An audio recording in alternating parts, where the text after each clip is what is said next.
Bom dia, Deus! Hoje é domingo, Pai, 2 de novembro, e o meu coração desperta em paz, porque eu sinto que o Senhor está comigo em cada detalhe desse novo mês que começou. Mais uma vez o Senhor me prova que a tua fidelidade não falha e que mesmo nos dias silenciosos, o teu amor continua agindo.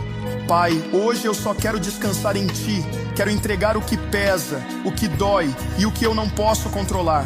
Me ensina a confiar de verdade, a parar de correr atrás do que o Senhor já preparou e a apenas caminhar no Teu tempo. Que este domingo seja um respiro para a alma, um abraço do céu e um lembrete de que o Teu propósito é maior do que qualquer medo, meu Pai.